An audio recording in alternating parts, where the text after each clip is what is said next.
ನಿಮ್ಮ ವ್ಯಂಗ್ಯ ಭಾವಚಿತ್ರಗಾರರಾಗಿ ನೀವು ಕಲಾವಿದರು ಅಥವಾ ಅವರ ಕಲಾವನ್ನು ಸ್ವೀಕರಿಸುವವರು ಯಾವ ರೀತಿ ನೀವು ನಿರೀಕ್ಷಿಸ್ತೀರಿ ಅಂತ? ಅಂದರೆ ಈಗ ಯಾವುದೇ ಒಂದು ಕಲೆಯನ್ನ ಆಸ್ವಾದನೆ ಮಾಡ್ಬೇಕಾದ್ರೆ ಅದ್ರ ಬಗ್ಗೆ ಒಂದು ಸ್ವಲ್ಪ ಜ್ಞಾನ ಇರಬೇಕು, ಆಸಕ್ತಿ ಇರಬೇಕು, ಅಭಿರುಚಿ ಇರಬೇಕು.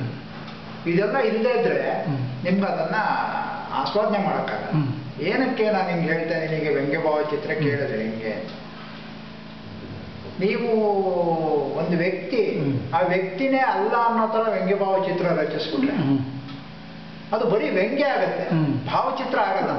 ಅದು ವ್ಯಂಗ್ಯವೂ ಇರಬೇಕು, ಭಾವಚಿತ್ರವೂ ಆಗಬೇಕು. ಗೊತ್ತಾಯ್ತಾ? ಅವಾಗ ಲೈಕ್ನೆಸ್ ಅದನ್ನ ನಾವು ಎಷ್ಟೆಲ್ಲ ಅದನ್ನ ಎಳೆದಾಡಿದ್ರು. ಈಗ ನನ್ನ ಚಿತ್ರ ನೀವು ಬೇಕಾದ್ರೆ ನೋಡಿ, ಎಲ್ಲ ಡಿಸ್ಪ್ಲೇಸ್ಮೆಂಟ್ ಇರುತ್ತೆ ಪ್ಲೇಸಸ್. ನಾನು ಮೂಗನ್ನು ತುಂಬಾ ಹತ್ರ ಬರೆದಿರ್ತೀನಿ, ಬಾಯನ್ನು ತುಂಬಾ ಕೆಳಗೆ ಬರೆದಿರ್ತೀನಿ, ಏನೇನೋ ಮಾಡಿರ್ತೀನಿ. ಬಟ್ ಆ ಎಫೆಕ್ಟ್ ಇದನ್ನ ನೋಡಿದಾಗ ಇದು ಇವರೇ, ಇದು ನಾನೇ ಅಂತ ಅನ್ನಿಸ್ಬೇಕು. ಯಾವಾಗ ಒಂದು ವ್ಯಕ್ತಿಗೆ ವ್ಯಂಗ್ಯ ಭಾವಚಿತ್ರವನ್ನು ನೀವು ಕೊಟ್ಟಾಗ ಇದು ನಾನೇ ಅಂತ ಅವನಿಗೆ ಅನ್ಸುತ್ತೆ, ನನ್ನ ತನ ಇದೆ ಇದರಲ್ಲಿ, ನನ್ನ ಭಾವ ಇದರಲ್ಲಿ ಇದೆ ಅಂದಾಗ ಅವನು ನಿಮ್ಮನ್ನು ತಪ್ಪು ಅಂತಾನೆ. ಇಲ್ಲದ್ರೆ ಏನ್ ಮಾಡ್ತಾರೆ, ಕೆಲವರು ಏನು ಹೇಳಲ್ಲ, ಇಸ್ಕೊಂತಾರೆ. ಇನ್ ಕೆಲವರು ಇಲ್ಲ ಇನ್ನೊಂದು ಸ್ವಲ್ಪ ಸರಿಯಾಗಿ ಬರ್ಬೇಕಾಗಿತ್ತು ಅಂತಾನು ಹೇಳ್ತಾರೆ. ಆ ಸರಿಯಾಗಿ ಬರ್ಬೇಕಾಗಿತ್ತು ಅಂತ ಹೇಳಿದಾಗ ನೀವು ಅದನ್ನು ಒಪ್ಕೊಳ್ಳೋ ಮನಸ್ಥಿತಿಲಿ ಇರ್ಬೇಕು. ಯಾಕೆಂದ್ರೆ ಈಗ ನಂಜುಂಡಸ್ವಾಮಿ ಒಂದು ವ್ಯಂಗ್ಯ ಭಾವಚಿತ್ರ ಮಾಡ್ತಾರೆ ಅಂದ್ರೆ ಅವ್ರ ಎಕ್ಸ್ಪೆಕ್ಟೇಷನ್ ಜಾಸ್ತಿ ಇರುತ್ತೆ.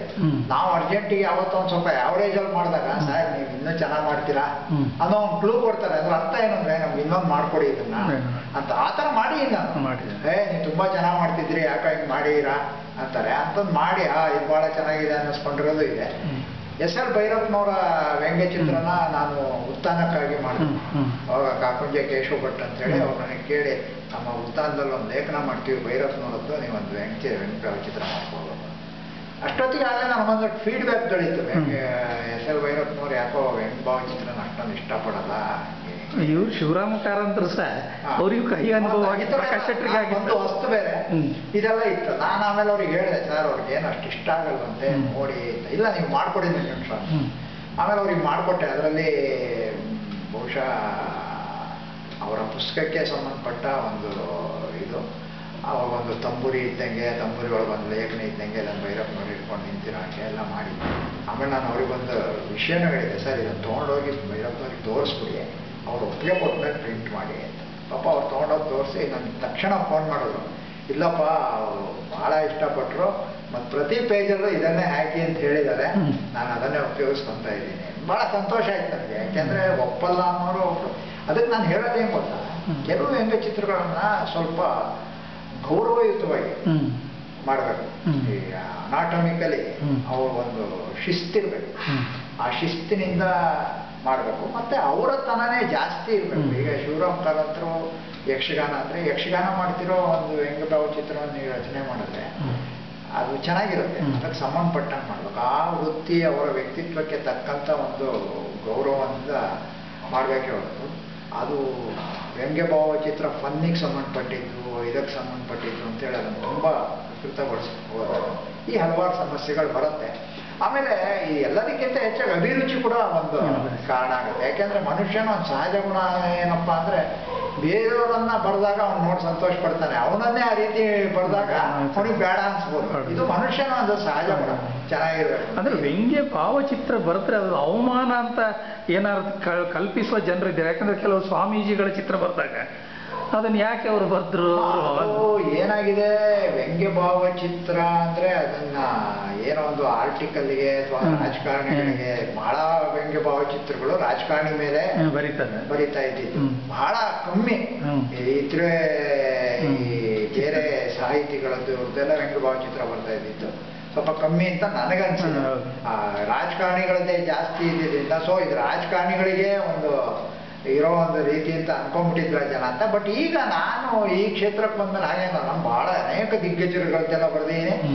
ಅದರಲ್ಲೂ ಸಂಗೀತಗಾರಗಳದ್ದು ಬರೆದಾಗ ಅವರೆಲ್ಲ ಅವರು ಡಿ ಪಿ ಮಾಡ್ಕೊಂಡಿದ್ದಾರೆ. ಬೇಕಾದ್ರೆ ಸಂಜಯ್ ಸುಬ್ರಹ್ಮಣ್ಯಂ ಇರ್ಬೋದು, ಇವ್ರು ಇರ್ಬೋದು, ಬಹಳ ಎಲ್ಲ ಲಾಲ್ಗುಡಿ ಜಯರಾಮನ್ ಮಗ ಇರ್ಬೋದು, ಅವರೆಲ್ಲ ಮಾಡ್ಕೊಂಡಿದ್ದಾರೆ. ಮತ್ತೆ ರವಿ ಕಿರಣ್ ಅಂತ ಗೋಟ್ವಾದ್ಯ ಕೇಳಿಲ್ಲ, ಅವ್ರಿಗೆ ಮೆಸೇಜ್ ಎಲ್ಲ ಹಾಕಿ ಆ ಚಿತ್ರ ಮೆಚ್ಕೊಂಡು. ಇದು ಇದಕ್ಕೆ ಕಾರಣ ನಿಮ್ಮ ತಂದೆಯವರ ಸಂಪರ್ಕವನ್ನ ಅವರ ಮಗ ಮಾಡಿದ್ದಾನೆ ಅಂತ ಇಲ್ಲಿ ನೋಡಿ, ಒಂದು ಯಾವಾಗ್ಲೂ ಯಾವುದೇ ಒಂದು ಆರ್ಟ್, ಯಾವುದೇ ಒಂದು ವಿಷಯ ಇರ್ಬೋದು, ಒಂದು ಅಡಿಗೆ ಮಾಡೋ ಕೆಲಸ ಇರ್ಬೋದು, ಒಂದು ಕಾರ್ಪೆಂಟ್ರಿ ಕೆಲಸ ಇರ್ಬೋದು, ನಿಮಗೆ ಇಂಥವ್ರ ಮಗ ಅಂತ ಎಷ್ಟು ದಿನ ಅವಕಾಶ ಮಾಡ್ತಾರೆ? ಒಂದ್ಸತಿ ಕೊಡ್ತಾರೆ, 2 ಸತಿ ಕೊಡ್ತಾರೆ, 3ನೇ ಸತಿ ನೀವು ಅದನ್ನ ರೀಚ್ ಆಗದೆ ಹೋದ್ರೆ ಆ ಕ್ವಾಲಿಟಿ ಇದು ರೀಚ್ ಆಗದಾಗ ನೀವು ಡಿಸಪಿಯರ್ ಆಗ್ಬಿಡ್ತೀರ. ಆ ಥರ ಇಲ್ಲ. ಆ ಥರ ಯಾವುದೇ ನಾನು ಎಷ್ಟೋ ಕಡೆ ನನ್ನ ಅಸ್ತಿತ್ವವನ್ನೇ ಹೇಳಲ್ಲ. ಅವ್ರು 3ನೇ ಕಡೆಯಿಂದ ನೀವು ಮಾಡಿದ್ದು ನಮ್ಗೆ ಯಾರೋ ಕಳಿಸಿದ್ರು, ಬಂದಿದೆ, ನೀವು ದಯವಿಟ್ಟು ನಮಗೆ ಕೊಡಿ ಒಂದ್ಸತಿ, ಆ ಥರ ಕೇಳ್ಕೊಂಡ್ಬಂದಿರೋದೇ ಜಾಸ್ತಿ. ನಾನು ಭಾಳ ವೈಯಕ್ತಿಕವಾಗಿ ತಗೊಂಡೋಗಿ ತಲುಪಿಸಿರೋ ಚಿತ್ರಗಳು ಬಹಳ ಕಮ್ಮಿ. ಆಯ್ತಾ, ನನಗೆ ಬರೆಯೋ ಅವರು ಹಣ ಕೊಟ್ಟು ತಗೊಂಡವರು ಇದ್ದಾರೆ. ನಿಮ್ಗೆ ಅತ್ಯಧಿಕ ಅಮೌಂಟ್ ಕೊಟ್ಟ ಪತ್ರಿಕೆ ಹೇಳ್ಬೋದಾ? ನಾನೀಗ ಈ ಸಂಗೀತಗಾರರದ್ದು ಚಿತ್ರ ಬರೆದಿರೋದ್ರಲ್ಲಿ ಭೀಮಸೇನ್ ಜೋಶಿ, ಮತ್ತೆ ರವಿ ಕಿರಣ್, ಆಮೇಲೆ ಜಸ್ರಾಜು, ಈ ತರ ಬಾಲಮುರಳಿ ಕೃಷ್ಣ, ಬರೀ ಇವರ ರೀಪ್ರಿಂಟ್ಗಳನ್ನೇ ಕೊಟ್ಟು ನಾನು ಲಕ್ಷಾಂತರ ರೂಪಾಯಿ ತಗೊಂಡಿದ್ದೆ. ಎಷ್ಟು ಮಿನಿಮಮ್ ಒಂದು ಚಿತ್ರಕ್ಕೆ? ನಾನು 5,000 ರೂಪಾಯಿ ಅಷ್ಟು ಒಬ್ಬರಿಗೆ 10-15 ಎಲ್ಲ ಕೊಟ್ಟಿದ್ದೀನಿ. ಆಮೇಲೆ ಈ ದೊಡ್ಡ ದೊಡ್ಡ ಕಂಪ್ನಿ ಕೆಲವು ಸಿಇಒಗಳು ಇವರುಗಳು ಅಲ್ಲ, ವೃತ್ತಿ ಧರ್ಮ ಅಂತ ಒಂದಿರುತ್ತೆ. ನಾವು ಅದನ್ನ ಪೂರ್ತಿ ಆಗಲ್ಲ. ಯಾಕಂದ್ರೆ ತುಂಬಾ ಫೇವರ್ ಆಗಿರ್ತಾರೆ, ಯಾರಿಗೋ ಅವ್ರು ಬಂದು ನಮ್ಮ ಹತ್ರ ಮಾಡ್ತಾರೆ, ಅಥವಾ ನಂಜುಂಡ ಸ್ವಾಮಿಗೆ ತುಂಬಾ ಫೇವರ್ ಆಗಿರ್ತಾರೆ, ಅವರು ಬೇರೆಯವ್ರ ಹತ್ರ ಬರೆಸ್ತಾರೆ. ಅವಾಗ ಅದನ್ನ ಹೇಳ್ಕೊಳಕ್ಕಾಗಲ್ಲ. ಎಷ್ಟೋ ಜನ ಹೇಳಿದ್ದಾರೆ, ದಯವಿಟ್ಟು ಮಾಡ್ಕೊಡಿ, ನಾವೇನು ಯಾರಿಗೂ ಹೇಳಲ್ಲ, ನೀವೇ ಮಾಡ್ಕೊಟ್ಟಿದ್ದು ಅಂತ. ಇಲ್ಲ, ನೀವು ಅಲ್ಲೇ ಮಾಡ್ತೀವಿ, ನೀವು ಅಲ್ಲಿ ಮಾಡುತ್ತಿದ್ರಿ, ಬೇಜಾರು ಇಲ್ಲ. ಆ ಥರ ಎಲ್ಲ ವೃತ್ತಿ ಒಳಗೆ, ಇದು ವೃತ್ತಿಗೆ ಸಂಬಂಧಪಟ್ಟಿರೋದು, ಅದೇನಷ್ಟು ಅವಶ್ಯಕತೆ ಇಲ್ಲ. ಬಟ್ ನೀವು ಕೇಳಿದ ವ್ಯಂಗ್ಯ ಭಾವಚಿತ್ರ ಸ್ವೀಕರಿಸೋ ರೀತಿ ಇದೆಯಲ್ಲ, ಇದರಲ್ಲಿ ಯಾವುದೇ ಆರ್ಟ್ ಇದರಲ್ಲಿ ಗಂಡು ಹೆಣ್ಣು ಅಂತ ವ್ಯತ್ಯಾಸ ಇದೆ. ಕೆಲವು ಹೆಂಗಸರು ಅವ್ರ ಏಜನ್ನು ಹೆಚ್ಚು ಬರ್ತಾರೆ. ವ್ಯಂಗ್ಯ ಭಾವಚಿತ್ರಕ್ಕೂ ಏಜ್, ಬಟ್ ಏನು ಅಂದ್ರೆ ಲೇಡೀಸ್ ಕ್ಯಾರಿಕೇಚರ್ ಕಷ್ಟ. ವಾಸ್ತವಿಕವಾಗಿ ಹೇಳಬೇಕು ಅಂದ್ರೆ ಗಂಡಿನ ಮುಖದಲ್ಲಿ ಇರ್ತಕ್ಕಂಥ ವಿಚಿತ್ರವಾದಂಥ ಕೆಲವು ಭಾವನೆಗಳು ಅಲ್ಲಿ ವ್ಯಕ್ತ ಆಗಿರಲ್ಲ. ತುಂಬಾ ಸಾಫ್ಟ್ ಇದಿರುತ್ತೆ. ಮೇಕಪ್ ಕ್ಯಾರೆಕ್ಟರ್ನ ಹಿಡಿಯೋದು ತುಂಬಾ ಕಷ್ಟ ಇರುತ್ತೆ.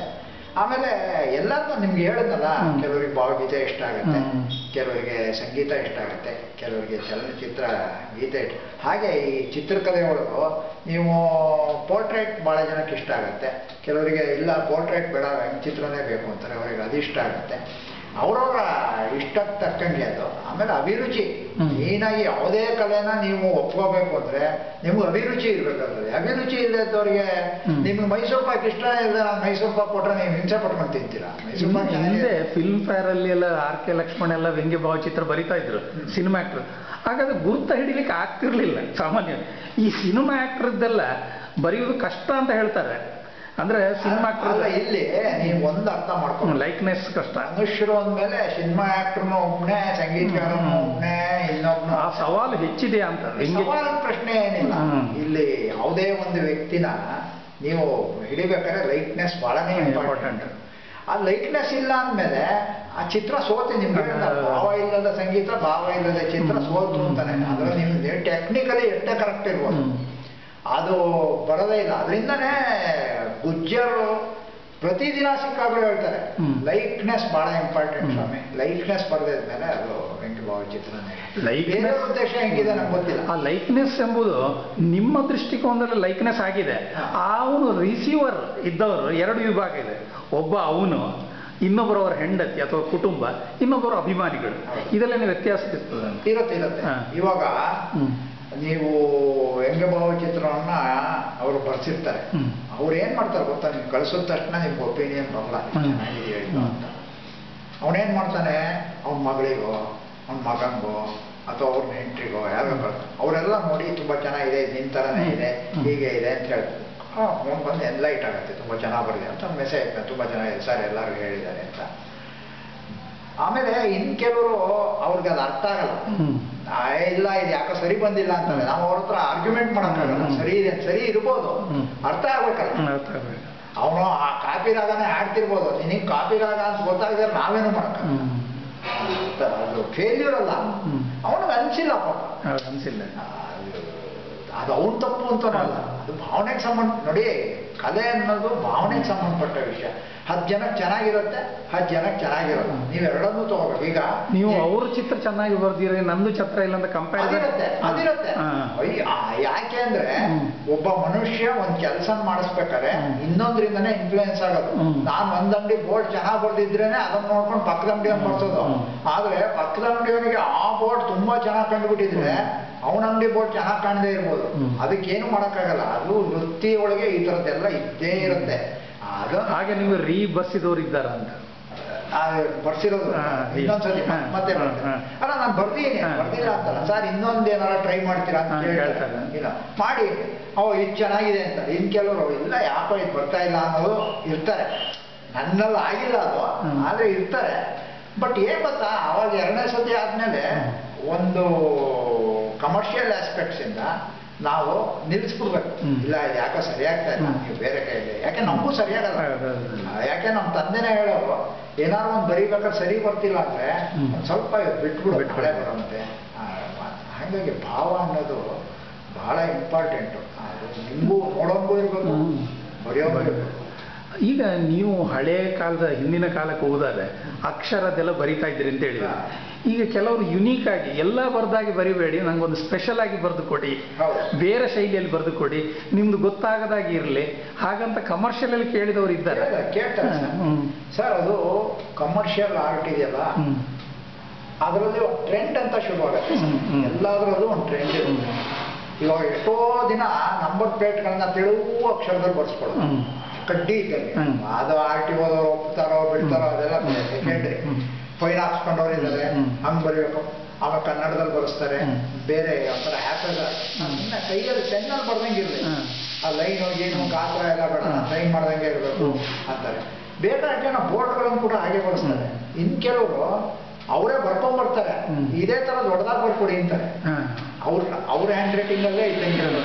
ಆಮೇಲೆ ಇದೆಲ್ಲ ಒಂದು ಟ್ರೆಂಡ್ ನೋಡಿ. ನಾವು ಶಿವಮೊಗ್ಗದಲ್ಲಿ ಇದ್ದಾಗ ನಾವು ರೌಂಡ್ ಲೆಟರ್ಸ್ ಬರೆಯೋದಕ್ಕೆ ಬಹಳ ಫೇಮಸ್. ತುಂಬಾ ಮುದ್ದಾಗಿರೋ ಈ ರಾಸೂರಿ ಶೈಲಿ, ಆಮೇಲೆ ಚಂದ್ರನಾಥ ಶೈಲಿ, ಅವರ ಪತ್ರಿಕೆಯಲ್ಲಿ ಬರುವ ಶೈಲಿಗಳು, ಅದರ ಪ್ರಭಾವ ನಿಮಗೆ ಬಂದಿದೆ? ಬಂದೇ ಇರುತ್ತೆ, ಬಂದೇ ಇರುತ್ತೆ. ಅವ್ರಿಗೂ ಪ್ರಭಾವ ಬಂದಿರುತ್ತೆ. ಹೌದೌದು. ಈಗ ನಿಮ್ಗೆ ಅದನ್ನೇ ಹೇಳ್ತಾ ಇರೋದು, ನೀವು ಹೇಳ್ತಾ ಇರೋದು ಪತ್ರಿಕಾ ಯುಗದ್ದು. ಪತ್ರಿಕೆಗಳಲ್ಲಿ ಬಂದ ಮೇಲೆ ಇದು ಇಂಥವ್ರು ಇದನ್ನೇ ಈ ಪಾಯಿಂಟ್ ಬರ್ದಿರೋರು ಅಂತ ನಿಮ್ಗೆ ಗೊತ್ತಾಗಿರೋ. ಅದಕ್ಕಿಂತ ಮುಂಚೆ ಬರ್ದೇ ಇಲ್ವಾ? ಬರ್ದಿಲ್ಲ, ಅದರ ಪ್ರಭಾವ ಅವ್ರಿಗೆ ಬಂದಿರ್ಬೋದು. ಪತ್ರಗಳನ್ನು ನೋಡಿದಿರ ನೀವು? ಮನೆ ರಿಜಿಸ್ಟ್ರೇಷನ್ ಪತ್ರಗಳು ಎಷ್ಟು ತರ ಬರ್ದಿದ್ದಾರೆ. ವಿಶೇಷವಾಗಿ ನಮ್ಮ ತಂದೆ ಬರ್ದಿರೋದೇ ನಿಮ್ಗೆ ಆನಂತರದಲ್ಲಿ ತೋರಿಸ್ತೇನೆ. ಇವತ್ತಿನ ನಿಮ್ಮ ಯಾವ ಯಂತ್ರವೂ ಕೂಡ ಆ ತರ ಬರೆಯಕ್ಕೆ ಸಾಧ್ಯ ಇಲ್ಲ. ಯಾಕೆಂದ್ರೆ ನಾನು ಹಳೆಯ ಕಾಗದಗಳು ಇದನ್ನೆಲ್ಲ ನೋಡಿದ್ರೆ ಯಾವ ರೀತಿ ಇರುತ್ತೆ ಅದರಲ್ಲಿ. ಬಟ್ ಅವಾಗ ಯಾಂತ್ರಿಕತೆ ಇಲ್ಲ, ಅದನ್ನ ಪ್ರಿಸರ್ವ್ ಮಾಡುವಂಥದ್ದು ಯಾವುದೂ ಇಲ್ಲ. ಬಟ್ ಎಷ್ಟೋ ಹಿಂದೆಲ್ಲ ಗೋಡೆ ಬರಗಳನ್ನು ನೋಡಿದ್ರೆ ಅದೊಂದು ಫಾಂಟ್ ಅಲ್ಲ. ಅಲ್ಲ, ನೀವು ಇವತ್ತು ಫಾಂಟೋಗ್ರಾಫರ್ ಮಾಡಿದ್ರೆ ಫಾಂಟ್ ಆಗುತ್ತೆ, ಮಾಡಿದ್ರೆ ಯಾರು ಅಂತ ಗೊತ್ತಿಲ್ಲ. ಬಟ್ ಪತ್ರಿಕಾ ಯುಗ ಬಂದ್ಮೇಲೆ ಇವತ್ತು ನಂಜುಂಡಸ್ವಾಮಿ ಯಾಕೆ ಇಷ್ಟು ಬೇಕು ಗೊತ್ತಾದ್ರು ಎಲ್ರಿಗೂ ಅಂದ್ರೆ ಸೋಷಿಯಲ್ ಮೀಡಿಯಾ ಇರೋದ್ರಿಂದ. ಇಷ್ಟೇ ಕೆಲಸನ ನಾವು ಸೋಷಿಯಲ್ ಮೀಡಿಯಾ ಇಲ್ಲದಾಗ ಯಾರು ಮಾಡೇ ಇಲ್ವಾ? ಬೇಕಾಷ್ಟು ಜನ ಮಾಡ್ಯಾರೆ, ಪಾಪ ಅವ್ರ ಬೆಳಕಿಗೆ ಬಂದಿಲ್ಲ ಅಷ್ಟೇ. ನಿಮ್ಮದೇ ಆ ಶೈಲಿಯ, ಈಗ ನಮ್ಮ ನುಡಿ ಚಿತ್ರ ಆಮೇಲೆ ಇದರಲ್ಲೆಲ್ಲ ವಿಭಿನ್ನ ಅಕ್ಷರ ವಿನ್ಯಾಸಗಳೆಲ್ಲ ಇದೆ. ಹಾಗೆ ನಿಮ್ಮದೇ ಆದ ಕಾಪಿ ರೈಟೆಡ್ ಏನಾದ್ರು ಮಾಡುವ ಯೋಜನೆ ಇದೆಯಾ? ಇಲ್ಲ, ನನಗೇನಂತ. ಯಾಕೆಂದ್ರೆ ನಾನು ಅಕ್ಷರದಿಂದನೇ ಬದುಕಿದ್ದೆ, ಅಕ್ಷರ ಬರದೇ ಬದುಕಿರೋದು. ಕಮರ್ಷಿಯಲ್ ಆರ್ಟ್ ಅಂದಮೇಲೆ ಅದು ಅಕ್ಷರ ಬರೆಯೋದೇ. ಎಷ್ಟೋ ಜನ ಈ ಕೆಲವರಿಗೆ, ಈ ಸ್ವಾಮಿಗಳಿಗೆ, ಇವರಿಗೆ ಏನೋ ಒಂದು ರಿಕ್ವೆಸ್ಟ್ ಲೆಟರ್ ಕೊಡ್ಬೇಕಾದ್ರೆ ನಮ್ಮ ಹತ್ರ ಬರ್ಸ್ಕೊಂಡು ಹೋಗ್ಯಾರೆ, ಚೆನ್ನಾಗಿ ಬರೀತೀರಾ ನೀವು ಬರ್ಕೊಡಿ. ಕೆಲವರು ಸೈನ್ ಸಹ ಮಾಡಿದ್ದಾರೆ, ನನ್ನ ಹತ್ರ ಒಂದು ಸೈನ್ ಮಾಡಿ ಕೊಟ್ಟಿದ್ದೀನಿ. ಸೈನ್ ಪ್ಯಾಟರ್ನ್ಗಳು ಕೂಡ ಮಾಡಿ ಕೊಟ್ಟಿದ್ದೇನೆ. ಬಟ್ ಏನ್ ಗೊತ್ತಾ, ಇದು ವೃತ್ತಿ. ನಿಮಗೆ ಹಣಕಾಸು ಇದು ದುಡ್ಡು ಮಾಡಬೇಕು ಅಂತಾದಾಗ ಹಲವಾರು ಯೋಜನೆಗಳು ರೂಪುಗೊಳ್ಳುತ್ತೆ. ನಿಮ್ಗೆ ಆಸಕ್ತಿ ಇದ್ರೆ ಮಾಡ್ತೀರಾ, ಆಸಕ್ತಿ ಇದ್ರೆ ಮಾಡಲ್ಲ. ಈಗ ಎಷ್ಟೋ ಜನ ನಾನು ಬೆಂಗಳೂರಿಗೆ ಬಂದ್ಮೇಲೆ ನನ್ನ ಬಗ್ಗೆನೇ ಹೇಳಿರೋರು ಇದ್ದಾರೆ, ತುಂಬಾ ಕಮರ್ಷಿಯಲ್ ಅಲ್ಲ ಅವರು. ಆದ್ರೆ ನಾನು ಹೇಳ್ತೀನಿ, ನಾನ್ ಕಮರ್ಷಿಯಲ್ ಮಾಡ್ತಿದ್ದಾಗ ನೀವು ಬಂದಿದ್ರೆ ನಂಜುಂಡಸ್ವಾಮಿ ಎಷ್ಟು ಕಮರ್ಷಿಯಲ್ ಅಂತ ಗೊತ್ತಾಗೋದು ಅಂತ. ಯಾಕೆಂದ್ರೆ ಅವರ ಕೈಯಲ್ಲಿ ದುಡ್ಡಿದ್ದಾಗ ಗೊತ್ತಾಗುತ್ತೆ. ನಾವು ವೃತ್ತಿ ಅಂತ ಮಾಡ್ಬೇಕಾದ್ರೆ ನಾವ್ ಹೆಂಗೆ ನಡ್ಕೊಂತ ಇದ್ವಿ, ನಾವ್ ಹೆಂಗೆ ಅಪ್ರೋಚ್ ಮಾಡ್ತಾ ಇದ್ವಿ ಅನ್ನೋ ನಾನು ವೃತ್ತಿಲಿದ್ದಾಗ ಬರ್ಬೇಕು. ನಾನು ರಿಟೈರ್ಡ್ ಆದ್ಮೇಲೆ ನೀವು ಬಂದ್ರೆ ನಮಗೆ ಸಾಕಾಗೋಗಿದೆ, ಈಗ ಬೇಡ ಅನ್ಸುತ್ತೆ. ಯಾಕೆಂದ್ರೆ ನಾವು ಯಾವುದನ್ನು ಬಿಡ್ತಿರ್ಲಿಲ್ಲ, ₹1 ಬಿಡ್ತಿರ್ಲಿಲ್ಲ ಯಾರು. ನಾವು ನಿಮಗೆ ನಮ್ದೊಂದು ಡೈಲಾಗೇ ಇತ್ತು, ಅಕಸ್ಮಾತ್ ಯಾರಾದ್ರೂ ಬಂದು ಚೌಕಾಸಿ ಮಾಡಿದ್ರೆ ನಾವು ಅಂಗಡಿ ಒಳಗೆ ನಾವು ಒಂದೇ ಮಾತು ಹೇಳ್ತಾ ಇದ್ವಿ, ನಿಮಗೆ ಕಮ್ಮಿ ರೇಟಿಗೆ ಬರೀಬೇಕು ಅಂದರೆ ನಾವು ಬೇರೆಯವರಿದ್ದಾರೆ ತೋರಿಸ್ತೀವಿ ಜನ. ಒಂದು. ಎರಡನೇದು, ನೀವು ತುಂಬ ಚರ್ಚೆ ಮಾಡಿದ್ರೆ ಏನಾಗ್ತಾ ಇದೆ ಅಂದರೆ, ನಿಮಗೆ ತುಪ್ಪ ಬೇಕಾಗಿದೆ, ನಿಮಗೆ ಡಾಲ್ಡಾ ಬೇಕಾಗಿದೆ, ತುಪ್ಪದ ಅಂಗಡಿಗೆ ಬಂದು ರೇಟ್ ಕೇಳ್ತಾ ಇದ್ದೀರಾ. ಆಗಲ್ಲ ಅದು. ನಾವು ಚೌಕಾಸಿ ಇಲ್ಲೇ ಇಲ್ಲ. ಇಷ್ಟು ರೇಟ್ ಕೊಟ್ಟರೆ ಇಷ್ಟು ಈ ಕ್ವಾಲಿಟಿನೇ ನೋಡಿ. ಎನಾಮಲ್ ಬೋರ್ಡಿಗೆ ನಾವು ಬಣ್ಣ ಹೊಡಿಬೇಕಾದ್ರೆ ನೆರೋಲ್ಯಾಕ್ ಅಂತ ಎ ಗ್ರೇಡ್ ಪೇಂಟ್, ನಾವು ನೆರೋಲ್ಯಾಕ್ ಬಿಟ್ಟು ಬೇರೆ ಬಣ್ಣ ಉಪಯೋಗಿಸ್ತಿರ್ಲಿಲ್ಲ. ಯಾಕೆಂದರೆ ನೆರೋಲ್ಯಾಕ್ ಹೊಡೆದ್ಬಿಟ್ರೆ ಫೇಡ್ ಆಗ್ತಿರ್ಲಿಲ್ಲ. ಬೇರೆ ಯಾವುದೇ ಕಂಪ್ನಿ ಬಣ್ಣಗಳು ಫೇಡ್ ಆಗೋದು. ಆಮೇಲೆ ಅಡ್ವಾನ್ಸ್ ಬೇರೆ ಬೇರೆ ಬಂದು ನಮಗೆ ನೆರೋಲ್ಯಾಕ್ ಕಂಪ್ನಿಯಿಂದನೇ ಡೈರೆಕ್ಟ್ ಡಿಸ್ಕೌಂಟ್ ಕೊಟ್ಟಿದ್ವಿ 10% ಆ ಕಾಲದಲ್ಲಿ. ಯಾಕೆಂದರೆ ಇವ್ರು ನೆರೋಲ್ಯಾಕ್ ಬಣ್ಣ ಉಪಯೋಗಿಸ್ತಾರೆ, ಕಮರ್ಷಿಯಲ್ ಆರ್ಟಿಕಲ್ ಇದನ್ನು ಉಪಯೋಗಿಸ್ತಾರೆ. ಹಾಗೆ ಎ ಕ್ವಾಲಿಟಿ ಮೆಟೀರಿಯಲ್ ಹಾಕಿ ನಾವು ಒಂದು ರೆಪ್ಯುಟೇಷನ್ ಅಂತಾರಲ್ಲ, ಅದನ್ನು ಯಾವುದೇ ವೃತ್ತಿಯೊಳಗೆ ಬಿಲ್ಡ್ ಮಾಡಬೇಕು. ಅದು ಕೂಡ ಒಂದು ಇದು. ಅದು ಮಾಡಿದಾಗ ಆಟೋಮೆಟಿಕ್ ಆಗಿ ಬಿಸ್ನೆಸ್ ಮಾಡ್ಕೊಂಡು ಹೋಗ್ತಾ ಇದೆ. ಈಗ ಆಟೋದ ಹಿಂಬದಿಯಲ್ಲೆಲ್ಲ ಬರೀತಾರೆ ಜೋಕ್ಗಳು, ಅಪ್ಪನ ಆಶೀರ್ವಾದ, ಇದರಲ್ಲಿ ನೀವೇ ಸೃಷ್ಟಿ ಮಾಡಿದ್ದೇನಾರು ಇದೆಯಾ ವಾಕ್ಯಗಳು? ಹಾಗಲ್ಲ, ಏನಾಗತ್ತೆ, ಸೃಷ್ಟಿ ಅಂತ ಬರಲ್ಲ. ಅದನ್ನೇ ನಿಮ್ಗೆ ಹೇಳಿದ್ದು, ಒಂದೊಂದು ಕ್ರಿಯೇಟ್ ಆಗ್ತಾ ಹೋಗ್ತಾನೆ. ಈಗ ಆಟೋ ಮೇಲೆ ನಾನು ಆಟೋ ಬರೀತಿರ್ಲಿಲ್ಲ. ಯಾರು ನನ್ನ ಸ್ನೇಹಿತರು ಆಪ್ತರು ಯಾರು ಆಟೋ ತಗೊಂಡ್ರೆ ನಾನು ಬರ್ಕೊಡ್ತೇನೆ, ಇಲ್ಲದ್ರೆ ನಮ್ಗೆ ಅದು ವರ್ಕೌಟ್ ಆಗ್ತಿಲ್ಲ. ಯಾಕೆಂದ್ರೆ ನೀವು ಒಂದು ಆಟೋ ಫುಲ್ ಬರೀಬೇಕು ಅಂದ್ರೆ 1.5 ದಿನದ ಮೇಲೆ ಬೇಕು. ಯಾಕೆಂದ್ರೆ ನಂಬರ್ ಪ್ಲೇಟಿಗೆ ಬಣ್ಣ ಹೊಡಿಬೇಕು, ಅದು ಒಣಗಬೇಕು, ಹೆಡ್ಡಿಂಗ್ ಬರೀಬೇಕು, ಅದು ಒಣಗಬೇಕು, ಒಣಗಿದ ಮೇಲೆ ಔಟ್ಲೈನ್ ಹಾಕಬೇಕು, ಆ ಔಟ್ಲೈನ್ ಒಣಗಿದ ಮೇಲೆ ಒಂದು ಶೇಡ್ ಹಾಕಬೇಕು, ಕೆಲಸ ಜಾಸ್ತಿ ಇರುತ್ತೆ. ಆಮೇಲೆ ಎಲ್ಲೆಲ್ಲಿ ಕಂಡ್ರು ಒಂದು ನ್ಯಾಷನಲ್ ಫ್ಲಾಗ್ ಬರೀರಿ ಅಂತಾರೆ, ಕೈ ಮುಟ್ಕೊಂಡಿರೋ ಚಿತ್ರ ಬರೀರಿ ಅಂತಾರೆ, ಒಂದು ಗುಲಾಬಿ ಹೂ ಬರೀರಿ ಅಂತಾರೆ, ನೀವು ಹೇಳಿದಾಗೆ ಸ್ಲೋಗನ್ಗಳು, ಇದೆಲ್ಲ ತುಂಬ ಕೆಲಸ ಮಾಡಕ್ ಬರ್ತದೆ. ನಾನು ಮಾಡಿಲ್ಲ ಅಂತಲ್ಲ. ಆ ಆಟೋ ಬರೆಯೋದು ಅದೊಂದು ನಿಮ್ಗೆ ಹೇಳದ್ನಲ್ಲ ಅವಾಗ, ಗ್ಯಾರೇಜ್ನಲ್ಲಿ ಕೆಲಸ ಮಾಡ್ತಾರಲ್ಲ ನೋಡಿ, ಹೋಗಿ ಎಷ್ಟು ಟೆಕ್ನಿಕ್ ಇರುತ್ತೆ. ಆಟೋ ಬರೆಯೋದು ಕೂಡ ಅದೇ ಥರ. ನೀವೀಗ ಕಮರ್ಷಿಯಲ್ ಫೀಲ್ಡಲ್ಲಿ ಇದ್ದವರು ಈಗ ಪತ್ರಿಕೆಗಳಿಗೆ ಕಳಿಸ್ತೀರಿ. ನೀವು ಇತ್ತೀಚೆಗೆ ಮಯೂರದ ಪಟದಲ್ಲಿ ಬೂಕರ್ ಪ್ರಶಸ್ತಿಗಳದ್ದು ಚಿತ್ರ ಬರೆದಿರಿ, ಸುಧದಲ್ಲಿ ಚಿತ್ರ ಬರೀತೀರಿ ಅಲ್ಲ, ಅಲ್ಲಿ ಕೊಡುವ ಸಂಭಾವನೆಗೆ ಇಲ್ಲಿಗೆ ತುಂಬ ವ್ಯತ್ಯಾಸ ಇದೆ ಅಲ್ವ? ಅಲ್ಲ, ಕೆಲಸ ಪ್ರಾಯಶ, ಆದರೆ ಅವ್ರು ಕೊಡುವ ರೀಚ್ ತುಂಬ ಜಾಸ್ತಿ. ಏನಾಗತ್ತೆ, ಒಂದು ವಿಷಯ ಹೇಳ್ತೀನಿ, ಅದಕ್ಕೆ ನಾನು ಹೇಳ್ತಾ ಇದ್ದೀನಿ, ಸಂಪಾದನೆ ಅನ್ನೋದನ್ನ ನೀವು ಲೆಕ್ಕಕ್ಕೆ ಇಟ್ಕೊಂಡ್ರೆ ನೀವೇನ್ ಮಾಡ್ಬೇಕು ಅನ್ನೋ ಆಯ್ಕೆ ನಿಮ್ ಕೈ. ಸಂತೋಷದ ಸಂಪಾದನೆ, ದುಡ್ಡು ಮಾಡ್ಬೇಕು ಅಂತಾಗ ನೀವು ಏನ್ ಆಯ್ಕೆ ಮಾಡ್ಕೊಂತೀರ ಅನ್ನೋದು ನೀವೇ ಬಿಟ್ಟು. ಹೆಸರು ಮಾಡಬೇಕು, ಕೆಲಸ ಮಾಡಬೇಕು, ಪ್ರಚಾರ ಆಗಬೇಕು, ಇದೆಲ್ಲ ಇದೊಂದು ವರ್ಗ. ಈಗ ನೋಡಿ, ಎಷ್ಟೋ ಸಂಗೀತಗಾರಗಳು ಒಂದು ಕಚೇರಿ ಮಾಡಿದ್ರೆ ಒಂದು 50,000 ಕೊಡ್ತಾರೆ. ಅವ್ರೊಂದು ಸಿನಿಮಾ ಹೇಳಿದ್ರೆ 5 ಲಕ್ಷ ರೂಪಾಯಿ ಕೊಡ್ತಾರೆ. ಅದು ದಿನ ಸಿನಿಮಾ ಆಡಿ ಸಿಗ್ಬೇಕಲ್ಲ ಅಲ್ವಾ? ಆ ಥರ. ಹಾಗೇನು ಸಂಭಾವನೆ ಯಾರು ಕೊಡೋದಿಲ್ಲ ಅನ್ನೋದೆಲ್ಲ ಏನಿಲ್ಲ ಪಾಪ. ಯಾಕೆಂದ್ರೆ ಅವ್ರವ್ರ ವೃತ್ತಿಗೆ ಲಿಮಿಟೇಷನ್ ಅವ್ರು ಹೇಳ್ಬಿಡ್ತಾರೆ, ಸರ್ ನಮ್ಮ ಬಜೆಟ್ ಇಷ್ಟಿದೆ, ಇದಕ್ಕೆ ನೀವು ಮಾಡ್ಕೊಡೋಂಗಿದ್ರೆ ನೋಡಿ 4 ಜನಕ್ಕೆ ತಲುಪತ್ತೆ ಮಾಡ್ಕೊಡ್ತೀರಾ, ಅದಷ್ಟೇ. ಅದಕ್ಕೆ ಹೇಳಿದ್ದು, ಈ ವಸಂತ ಹೊಸಭಟ್ ಅವ್ರು ಹೆಂಗೆ ಅಂದ್ರೆ ಬಹಳ ಸೂಕ್ಷ್ಮವಾಗಿ ಪ್ರಶ್ನೆಗಳನ್ನ ಕೇಳಿ ಬಾಯ್ ಬಿಡಿಸ್ತಾರೆ. ಹೇಳಿದಲ್ಲ, ನಾನೇನು ರಿಪೀಟ್ ಆಗಿ ಪ್ರಶ್ನೆ ಕೇಳಿದೆ ಅಂತ ಎಲ್ಲ ಹೊಸ ಹೊಸ ಪ್ರಶ್ನೆ. ನೋಡಿ ಸರ್, ಇದೆಲ್ಲರೂ ಅವರ ಒಂದು ವೈಯಕ್ತಿಕತೆಗೆ ಸಂಬಂಧ ಅಲ್ಲ. ಅದೇ ನಾನೇನು ತಪ್ಪಂದ್ರೆ ನಿಮ್ಮ ದೃಷ್ಟಿಕೋನವನ್ನು ನಾನು ಹೇಳಿಯೋದು. ಖಂಡಿತ ನಾವು ಅದನ್ನ ಹೇಳ್ತಿದ್ವಲ್ಲ, ನಾವು ಕಮರ್ಷಿಯಲ್ ಆಗಿ ಮಾಡ್ಬೇಕಾದಾಗ ಕೆಲಸನೇ ಒಪ್ಕೊಂತೀವಿ. ನಮಗೆ ಅವರು ಆಟೋ ಬರೋದ್ರೆ ನೀನು 1,000 ರೂಪಾಯಿ ಕೊಡ್ತೀಯಾ, ನೀನ್ ಬರ್ಕೊಟ್ರೆ ನನಗೆ 2,000 ರೂಪಾಯಿ ಕೊಡ್ತೀಯ, ನೀನ್ 3,000 ಕೊಟ್ಟರು ನಾನು ಬರೆಯಲ್ಲ. ಅಲ್ಲ, ನಿನ್ನ 1.5 ದಿನ ಆಟೋ ಬರೋದು ನಾನು 3,000 ಸಂಪಾದನೆ ಮಾಡೋದು, ನೀವು ಸಂಜೆ ಒಳಗೆ ಬೇರೆದ್ರಲ್ಲಿ ಸಂಪಾದನೆ ಆಗುತ್ತೆ. ನಾನು ಅವಾಗ ಅದನ್ನು ಮುಟ್ಟಕ್ಕೆ ಹೋಗಲ್ಲ, ನಾನು ಬೇಡ ಅಂತೀನಿ. ನಮಗೆ ಸೆಟ್ ಆಗಲ್ಲ ಅಷ್ಟೇ ಬಿಡ್ತಾರೆ. ಎಲ್ಲರೂ ಅಷ್ಟೇ ಅಲ್ವಾ? ನಾನು ಎಷ್ಟೋ ಸತಿ ಹೇಳ್ತೀನಿ, ಈ ಪತ್ರಿಕೆಗಳು ಸಂಭಾವನೆ ಕೊಡಲ್ಲ. ನೀವು ಇತ್ತೀಚೆಗೆ ಒಂದು ಅಂಕಣ ಸಹ ಬರೀತಾ ಇದ್ದೀರಿ ನಮ್ಮ ಇದರಲ್ಲಿ, ಪ್ರವಾಸಿ ಪ್ರಪಂಚ. ಅಂಕಣ ಅಂತ ಏನಿಲ್ಲ. ನಾನು ಇನ್ನೊಂದು ಸರ್, ನಾನು ಮೊದಲಿಂದನೂ ಸ್ವಲ್ಪ ಏನು ಅಂದ್ರೆ ನಾನು ತುಂಬ ತಗಲಾಕೊಳ್ಳೋದು, ಕಮಿಟ್ಮೆಂಟ್ ಇಲ್ಲ. ಕಮಿಟ್ಮೆಂಟ್ ಅಂದ್ರೆ ಹಚ್ಕೊಳ್ಳೋದು. ಈಗ ಬರತ್ತಾ ಬರ್ಲಿಲ್ವಾ ನನ್ಗೇನು ವೇದನೆ ಆಗಲ್ಲ.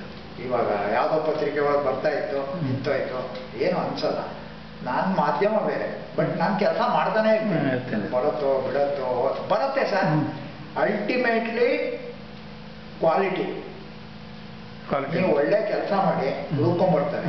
ನಿಮ್ಗೆ ಅಷ್ಟೇ ಸಹೃದಯತೆ ಇರಬೇಕು. ಒಳ್ಳೆ ಕೆಲಸ ಕೇಳ್ಕೊಂಬಂದಾಗ ನಿಮ್ಮ ಕೈ ಮಾಡ್ಕೊಳಕ್ಕಾಗದಿದ್ರೆ ಇಂಥವ್ರ ಹತ್ರ ಹೋಗಿ ಅಂತ ಹೇಳೋಂಥ ಒಂದು ಔದಾರ್ಯನೂ ಇರ್ತದೆ. ಅದನ್ನು ನಾವು ಒಪ್ಕೊಂಡು ಹಾಳು ಮಾಡ್ಬೇಕು ಅಂತ ಒಂದು ಬೆಳಿಬೇಕು. ನಿಮ್ಮ ಈ ಕ್ಷೇತ್ರದಲ್ಲಿ ನಿಮಗೆ ಕಾಡಿದ ಅಭಿಮಾನಿಗಳು ಏನಾರು ಇದ್ದಾರಂತ? ನಿಮ್ಗೆ ಯಾರು ಅಭಿಮಾನಿಗಳು ಇಂಥ ಜನ ಇದ್ದಾರೆ? ಒಂದು ಹೆಸರಿಸೋದಾದ್ರೆ ಅಲ್ಲ, ಹೆಸರು ಹೇಳಬಾರ್ದು. ಅಲ್ಲ, ಹೆಸರಾದ ವ್ಯಕ್ತಿ ಏನಾಗತ್ತೆ ಹೇಳ್ತೀನಿ ಕೇಳಿ.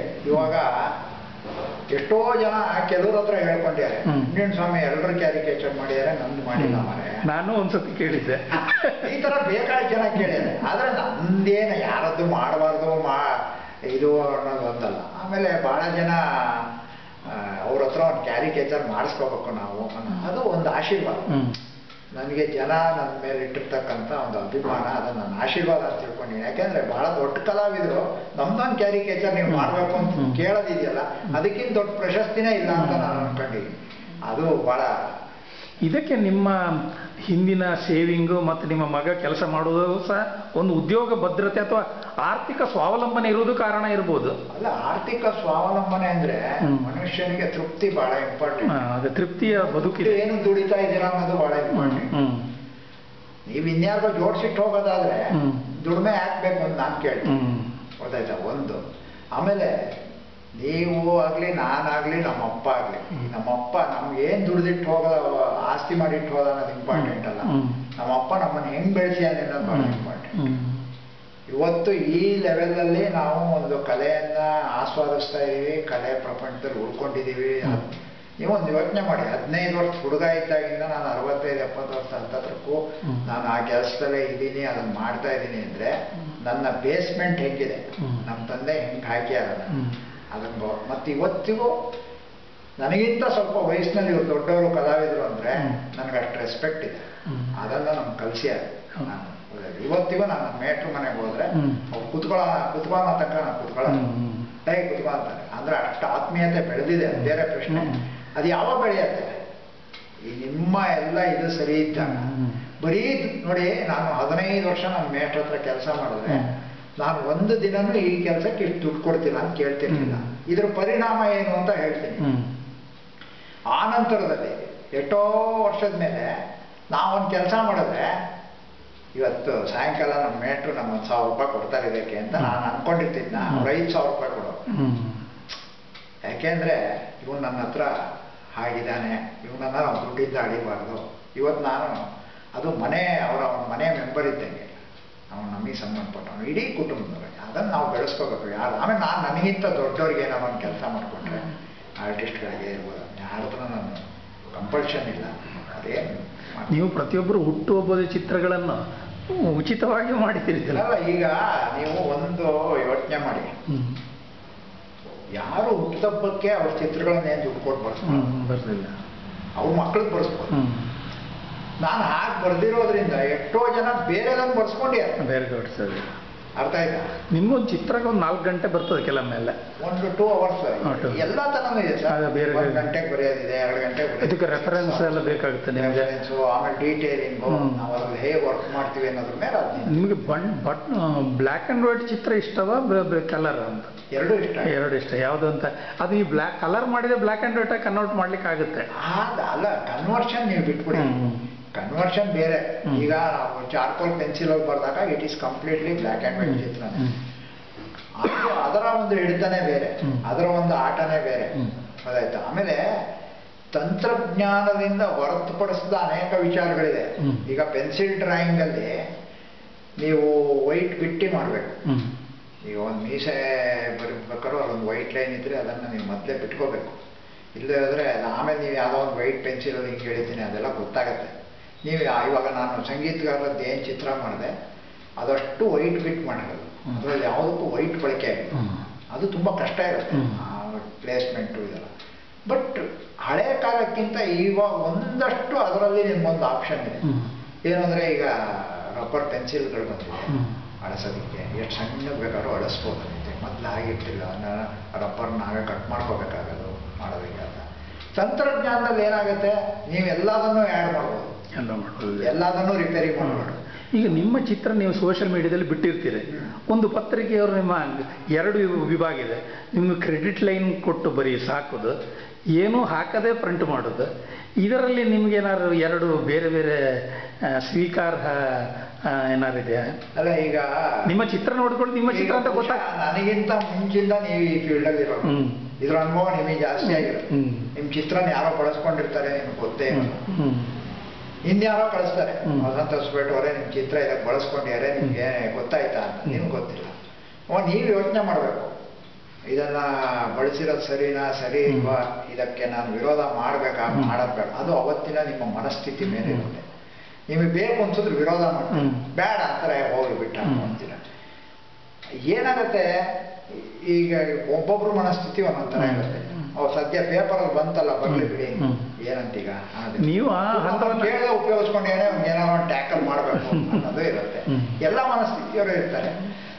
ನನ್ನ ಚಿತ್ರಗಳಿಗೆ ನಾನು ಇವತ್ತಿನವರಿಗೆ ಯಾಕೆ ಬಳಸ್ಕೊಂಡ್ಬಿಟ್ರಿ ಅಂತ ಯಾರಿಗೂ ವಿರೋಧ ಮಾಡಿದ್ದ ಸಿಚುಯೇಷನ್ ಇಲ್ಲ.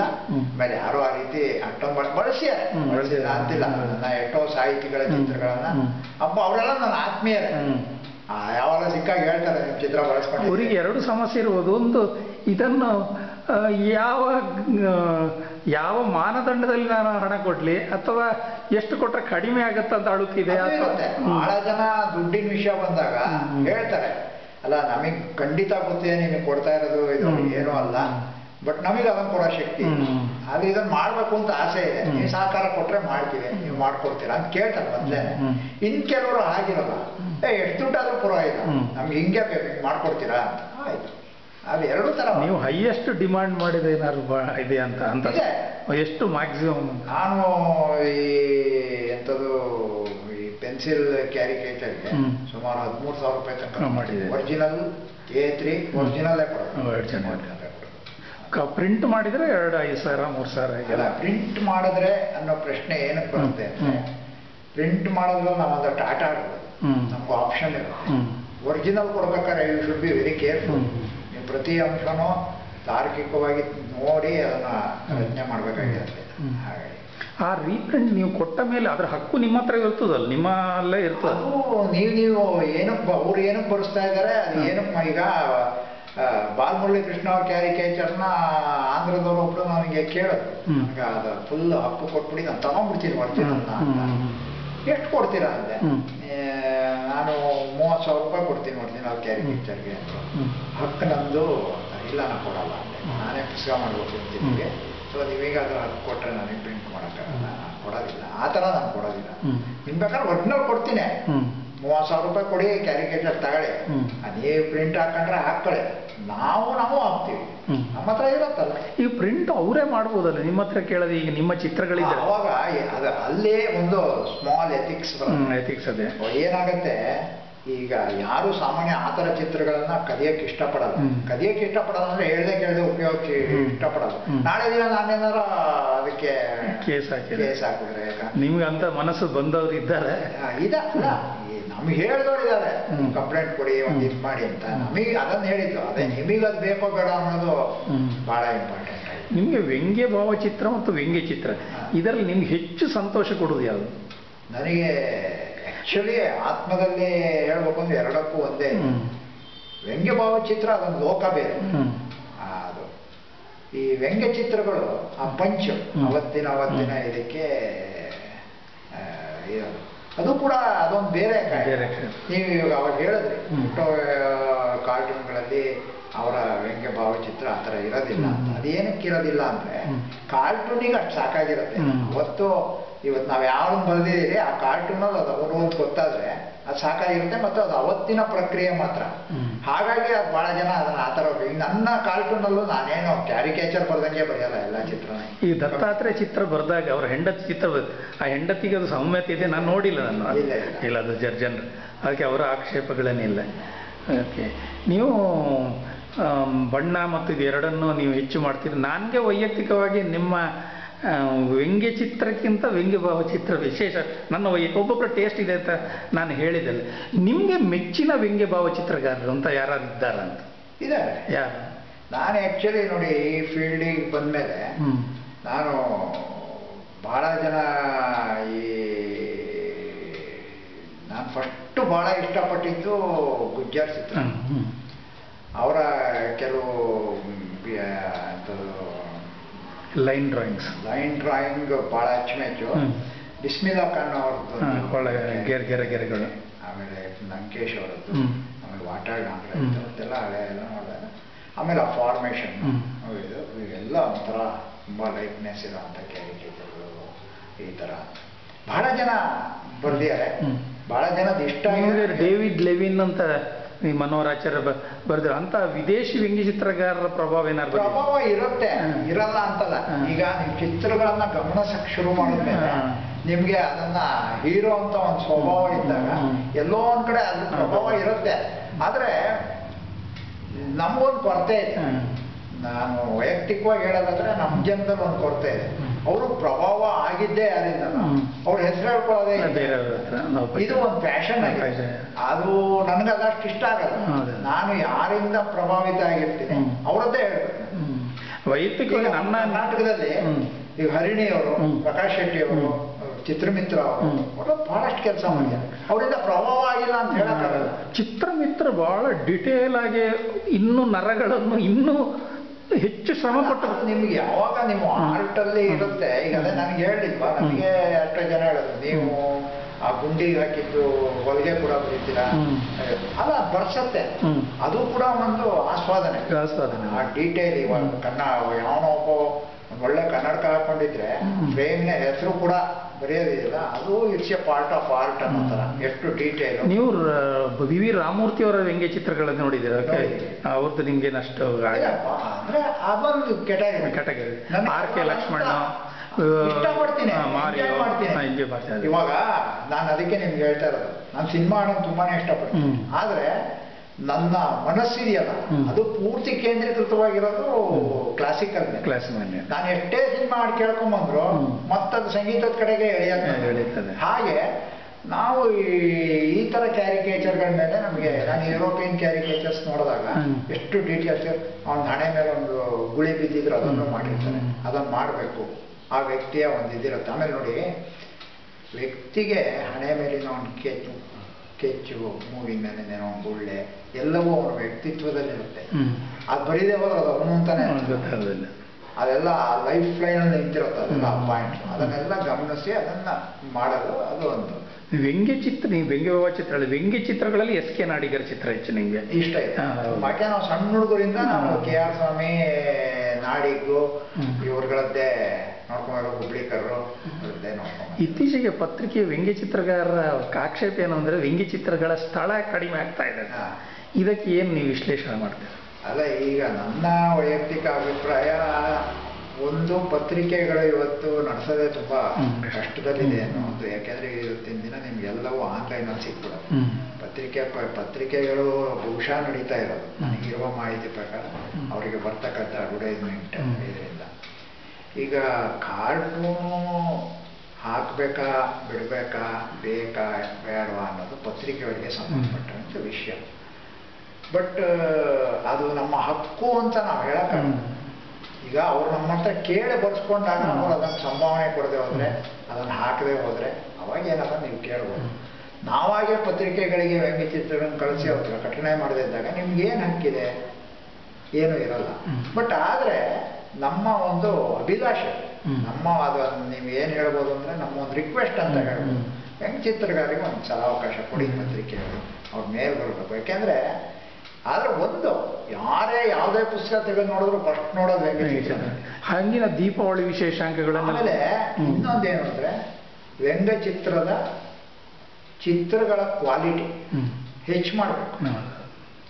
ಈಗ ನಮಗೆ ನಾವು ಬರೆಯೋ ವ್ಯಂಗ್ಯ ಚಿತ್ರ ನೋಡಿದ್ರೆ, ಈ ಕೆಲವು ಮ್ಯಾಗಝಿನ್ಗಳಲ್ಲಿ ಬರೋ ವ್ಯಂಗ್ಯ ಚಿತ್ರಗಳನ್ನು ನೋಡಿದ್ರೆ ಎಷ್ಟು ವರ್ಕ್ ಮಾಡಿರ್ತಾರೆ ಅಂದರೆ, ಇಷ್ಟು ನಾವ್ಯಾಕೆ ಮಾಡಲ್ಲ ಅಂದರೆ ನಮ್ಮ ಅವಕಾಶದ ಮುಂದಿನ ಅದೇ ಒಂದು ಪತ್ರಿಕೆಯವರು ಸರಿಯಾದ ಒಂದು ಅವಕಾಶ ಕೊಟ್ಟು ಹೀಗೆ ಮಾಡಬೇಕು ಅಂತ ಆದಾಗ, ಕ್ವಾಲಿಟಿ ಬಗ್ಗೆ ಅವೇರ್ನೆಸ್ ಬಂದಾಗ ಆಟೋಮೆಟಿಕ್ ಆಗಿ, ಅದಕ್ಕೆ ಹೇಳಿದ್ರು ನಮ್ಮ ಚಿತ್ರಕ್ಕೆ ನಾವೇ ವಿಮರ್ಶಕರಾದರೆ ಪ್ರತಿದಿನ ನಮ್ಮ ಚಿತ್ರನ ಇಂಪ್ರೂವ್ ಮಾಡೋಕ್ಕೆ ಏನು ಮಾಡ್ಬೇಕಪ್ಪ ಅಂತ ಯೋಚನೆ ಮಾಡ್ತಾ ಇರಬೇಕು. ಸರಿಯಾದವರಿಂದ ಮಾಹಿತಿ ತಗೋಬೇಕು. ನಾವು ಕೇಳೋದೇ ತಪ್ಪು, ಅವ್ರು ನಮಗೆ ಬೈತಾರೆ ಅಂದರೆ ಅದೇನು ಮಾಡೋಕ್ಕಾಗಲ್ಲ. ಈ ಗುಣಮಟ್ಟ ಹೆಚ್ಚಿಸ್ಬೇಕು. ಬಟ್ ಪತ್ರಿಕೆಯವರು ಅವಕಾಶ ಕೊಡಬೇಕು. ಅದು ದೀಪಾವಳಿ ವಿಶೇಷ ಅಂತ ನೀವು ನಿಮ್ಮ ಏನು ನಿಮ್ಗೆ ಏನ್ ಬೇಕು ಅನ್ನೋದನ್ನ ಕೇಳಿ ಹೀಗೆ ಅಂತ ಕೇಳಿ, ಬಟ್ ಅವಕಾಶ ಕೊಡಿ. ಅವಕಾಶನೇ ಮುಚ್ಚಿಬಿಟ್ರೆ ಈಗ AI ಪ್ರಕಾರ ಅವರು ಸಾಂದರ್ಭಿಕ ಚಿತ್ರಗಳನ್ನು ಅದರಲ್ಲೇ ಮಾಡ್ತಾರೆ, ಕಮರ್ಷಿಯಲ್. ನೋಡಿ ಸರ್, AI ಬಂದಿದೆ, ಆರ್ಟಿಫಿಷಿಯಲ್ ಇಂಟೆಲಿಜೆನ್ಸ್, ಅದೆಲ್ಲ ಮಾಡ್ಕೊಡತ್ತೆ ಅಂತ ಹೇಳ್ತಾರೆ. ಇದೇನು ಇವತ್ತಿಂದೇನಲ್ವಲ್ಲ, ಹಿಂದೆ ಕಂಪ್ಯೂಟರ್ ಬಂದ ತಕ್ಷಣ ಫ್ಲಿಪ್ಕಾರ್ಟ್ ಅಂತ ಶುರುವಾಯ್ತು. ಫ್ಲಿಪ್ಕಾರ್ಟ್ ಅಂತ ಶುರುವಾದ ತಕ್ಷಣ ಎಲ್ಲರೂ ಅದರಿಂದ ತಗೊಂತಾರೆ, ಮತ್ತೆಲ್ಲ ಅದನ್ನೂ ಕೂಡ ಕೈಯಲ್ಲೇ ಬರ್ಸೋದು. ಈಗ ಅದು ಸಿಗಕ್ಕೆ ಶುರುವಾಯ್ತು. ಈ AI ಬಂತು ನೋಡಿ, ನೀವೇನೇ ಮಾಡಿ ನಿಮ್ಮ ಮನೆ ಕಲಾವಿದ ಶಾಸ್ತ್ರ ಅಲ್ಲ, ನಿಮ್ಮ ಮನೆ ಒಳಗೆ ತುಂಬಾ ಅಡ್ವಾನ್ಸ್ಡ್ ಸೌಂಡ್ ಸಿಸ್ಟಮ್ ಇರ್ಬೋದು. ನೀವು ಅದರಲ್ಲಿ ಒಂದು ಒಳ್ಳೆ MS ಸುಬ್ಬಲಕ್ಷ್ಮಿ ಸಂಗೀತನ ನೀವು ಹಾಕೊಂಡು ಕೇಳ್ಬೋದು, ಆನಂದ ಪಡ್ಬೋದಿಲ್ಲ. ಆದ್ರೆ ನಿಮ್ಮ ಮನೆ ಮಗು ನಿಮ್ಮ ಎದುರುಗಡೆ ಒಂದು ಹಾಡು ಹೇಳ್ದಾಗ ಅದಕ್ಕಿಂತ ದೊಡ್ಡ ಸಂತೋಷ ಇದೆಯಾ ಪ್ರಪಂಚದಲ್ಲಿ? ಹಾಗೆ ಚಿತ್ರ ಕೂಡ ನಿಮ್ಮ ಪತ್ರಿಕೆಗೆ ನೀವೇ ಒಂದು ಚಿತ್ರ ಬರ್ಸೋದಿದೆಯಲ್ಲ, ಆ ಸಂತೋಷ ಬೇರೆ, ಮತ್ತೆ ಅದರ ಒಂದು ವೆಯ್ಟೇಜ್ ಬೇರೆ. ನೀವು ಪೇಂಟಿಂಗ್ ಕೆಲಸ ಮಾಡಿದ್ದೀರಿ, ಇಲ್ಲೆಲ್ಲ ಪೇಂಟಿಂಗ್ ನೋಡಿದರೆ ಪೇಂಟಿಂಗ್ ಆ ಕ್ಷೇತ್ರಕ್ಕೂ ಈ ವ್ಯಂಗ್ಯಚಿತ್ರ ಕ್ಷೇತ್ರಕ್ಕೂ ಸಂಬಂಧ ಇದೆ. ಸಂಬಂಧ ಇಲ್ಲ. ಆದರೆ ಅದರಲ್ಲಿ ನಿಮ್ಗೆ ಕಮರ್ಷಿಯಲ್ ಆಸ್ಪೆಕ್ಟ್ ಜಾಸ್ತಿ ಇದೆ. ಇಲ್ಲ, ಅದು ನೋಡಿ ಅಮೂರ್ತ ಚಿತ್ರಗಳು. ಆ ಚಿತ್ರಕ್ಕೆ ನನಗೇನನ್ಸಿದೆ ಅಷ್ಟೇ, ಅದು ನನಗೇನನ್ಸಿದೆ ಅದು ನಿಮಗೂ ಅನ್ನಿಸ್ಬೇಕು ಅಂತಿಲ್ಲ, ನಿಮಗೆ ಬೇರೆ ಅನ್ನಿಸ್ಬೋದು. ನನಗಿಂತ ಬೇರೆ ಇನ್ನೂ ಚೆನ್ನಾಗಿರ್ತಕ್ಕಂಥ ಭಾವನೆ ಬರ್ಬೋದು. ನಾನು ಬರೆದಾಗ ಏನು ಭಾವನೆ ಅದಕ್ಕಿಂತ ಚೆನ್ನಾಗಿರೋ ಭಾವನೆ ಇರ್ಬೋದು. ಮತ್ತು ಆ ಚಿತ್ರದ ಉದ್ದೇಶನೂ ಅದೇ. ಹಂಗಾಗಿ ಆ ಚಿತ್ರಕ್ಕೆ ನೀವೇನೋ ಒಂದು ಥಿಯರಿ ಇದೆ ಅದು ನನಗೆ ನಂಬಿಕೆ ಇಲ್ಲ. ಬಟ್ ಹಾಗಂತ ಹೇಗೇಗೋ ಬರೆಯೋದ್ರಲ್ಲೂ ನಂಬಿಕೆ. ನೀವು ಕವನಗಳಿಗೂ ಚಿತ್ರ ಬರೆದಿದ್ದೀರಿ, ಆ ಕವನದ ಸ್ವಾರಸ್ಯವನ್ನು ಚಿತ್ರ ಬರ್ದಿರೋ ಅಥವಾ ಯಾವುದೇ ಚಿತ್ರವೊಂದಕ್ಕೆ ಪೂರ್ಣಿಸಿದ್ದಾರೆ? ಇಲ್ಲ ಇಲ್ಲ, ಕೆಲವು ಚಿತ್ರಗಳು ನಿಮ್ಮ ಕವನಕ್ಕೆ ಮ್ಯಾಚ್ ಆಗ್ತವೆ. ಯಾಕೆಂದ್ರೆ ನಿನ್ನ ಕವನದ ಭಾವನೆ ನನ್ನಲ್ಲಿ ಉತ್ಪತ್ತಿ ಆದಾಗ ನಾನು ಆ ಚಿತ್ರ ಬರ್ದಿದ್ದೀನಿ, ಅದಕ್ಕೆ ಇದಕ್ಕೆ ಮ್ಯಾಚ್ ಆಗತ್ತೆ ಅಂದಾಗ ಅದನ್ನು ಉಪಯೋಗಿಸ್ಕೊಳ್ತಾರೆ. ಹಾಗೆ ಆ ಥರನೇ ಇರುತ್ತೆ. ಇಲ್ಲ, ನೀವು ಕವನಕ್ಕೆ ಬರೀಬೇಕು ಅಂದಾಗ ನೀವು ಕವನ ಓದಬೇಕು, ಅದ್ರಲ್ಲಿ ಬಂದಿರತಕ್ಕಂಥ ಏನು ಭಾವನೆಗಳಿದೆ, ಏನು ತಾತ್ಪರ್ಯ ಇದೆ, ಏನು ಸೂಚಿಗೆ ಇದೆ, ಅದನ್ನೆಲ್ಲ ಯೋಚನೆ ಮಾಡಿ ಅದಕ್ಕೆ ಬರೀಬೇಕು.